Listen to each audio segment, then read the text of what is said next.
एक छोटंसं पान होतं, त्यातून एक स्वप्न फुललं. कळीच्या तापापेक्षेत आमचं मनही खुललं.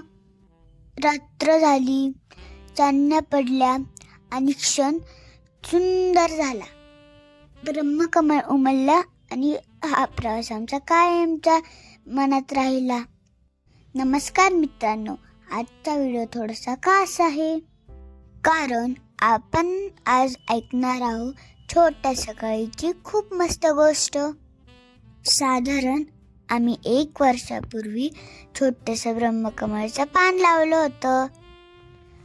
मला आजही आठवतं, 14 ऑगस्ट आमची घराची वास्तुशांती होती. तेव्हा आम्हाला अजिबात कल्पना नव्हती की या छोट्याशा पानातून एक दिवस सुंदर फूल उमलणार आहे.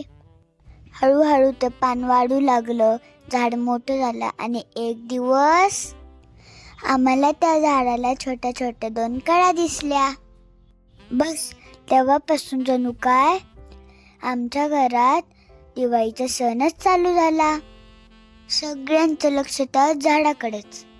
सकाळी उठलं, पहिलं काम, अरे कळ्या किती मोठ्या झाल्या. दुपारी परत तेच, आणि रात्री फोटो. बस आता हेच माझं डेली रुटीन झालं. त्या 2 कळ्या म्हणजे आमच्या घरातील सेलिब्रिटीज. फर्स्ट टाइम कानपेक्षाही लहान आमच्या घरात कोणतरी आलं असं वाटलं. पण त्या 2 कळ्यापैकी एक कळी अचानकच गळून गेली. मग आम्ही त्या दुसऱ्या कळीची खूप काळजी घेतली. तुम्ही तर आत्ता बघतच आहात, हे कळीपासून ते फुलापर्यंत किती छान प्रवास होता. जसं काय माझं ब्रह्मकमळ प्रोजेक्ट चालू असल्याचा फिलिंग होत होता. दररोज त्या कळीचा फोटो, व्हिडिओ आणि जवळ जाऊन निरीक्षण, हेच माझे दररोजचं रुटीन. दररोज आम्हाला वाटायचं आज फूल फुलतंय की काय, पण त्या ब्रह्मकमळाला कशाचीच घाई नव्हती. त्याचं आपलं निवांत काम चालू होतं.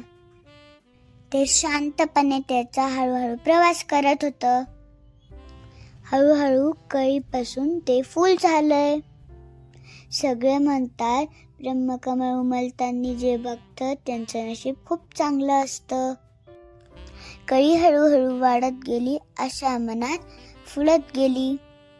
क्षणोक्षणी वाट बघताना आनंदाची चाहूल लागत गेली. बघा आता फूल किती दिव्य दिसतंय. आमच्या गॅलरीत खूप सुंदर वास होत होता त्या फुलाचा. पांढऱ्या शुभ्र पाकळ्या, मधोमध सुंदर रचना आणि त्याचं हे नाजूक रूप. मला झाडापासून उठूच वाटत नव्हतं. मी पूर्ण 4 तास तिथे उभा होते. हे फूल फक्त रात्री उमलतं, सकाळपर्यंत कोमेजून जातं.